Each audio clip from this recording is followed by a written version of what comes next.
Fringe is my favorite kind of show because it takes people that you really like, that you really care about, that you want to be with and work with and know, and it puts them into the scariest situations you've ever seen in your life. And it allows there to be this kind of safety and comedy in the face of utter terror. And to me, that's sort of the greatest combination of things.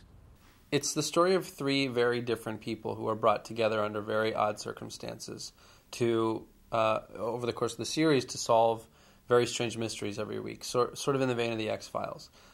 It's the story of a woman who's kind of like fought her way up the ranks in Homeland Security, and someone who is constantly trying to prove herself, who's incredibly smart, a little bit of the underdog, very determined to be taken seriously. And then we have Peter, who's the exact opposite, this very aimless guy who's gone through a million identities because he doesn't really have one of his own. And he's constantly finding a way to travel the world and reinvent himself and just kind of keep things together piece by piece. He has no real ground under his feet.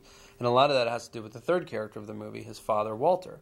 Walter is an absolutely brilliant scientist who was responsible for many of the things that we sort of take for granted in common use today. The flip side is that he was also insane and may have been responsible for some very bad things that happened a long time ago. He was an absentee father. He was somewhat emotionally abusive to the mother, and basically Peter came up all by himself. He raised himself because he didn't really have parents to do that, and that accounts for a lot of his aimlessness. I don't want to give away any secrets, but I can tell you that it was always such a thrill to watch the X-Files every week back in the day, because every week was an incredibly strange story that also felt kind of relevant and topical in a way.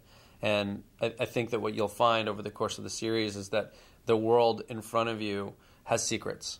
And the secrets that you start to uncover reveal deeper truths about the world that we live in and the people who actually have power in our world.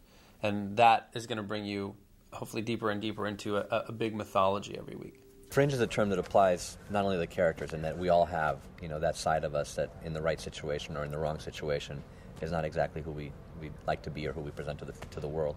But Fringe also relates to the kinds of stories we're going to be telling, stories that push the envelope of what is possible and what is real. As we were saying before, it seems like you can read almost any day now on news sites or in newspapers or in science magazines that almost anything that can be imagined by science is almost capable of being, realized or brought to fruition. So, very much in the style of, Altered States or The Fly or The Twilight Zone.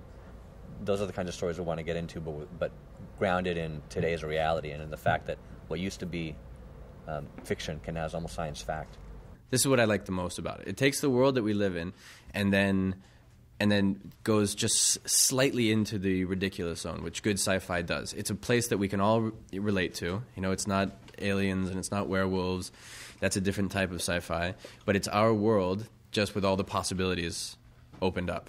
And that's fun to me. You can never tell what it is that's going to happen next because we give ourselves the ability to have fantastical things, nearly magical things happen, but we root them in the real world.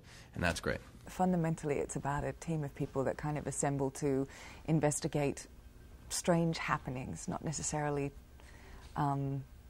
it's not phenomena, it's like all linked to conspiracy and fringe science that's just out of our realm at the moment, which makes it kind of scary.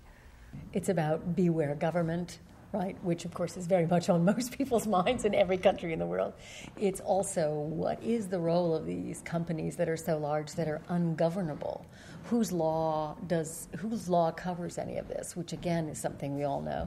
And then there's the kind of marvelous science fiction aspect of science and technology and where this takes us. And then there's just romance. So it seems to me it's a good combination. It's so cool sci-fi. I mean, it speaks to kind of all our fears about the next level that terrorism can go to.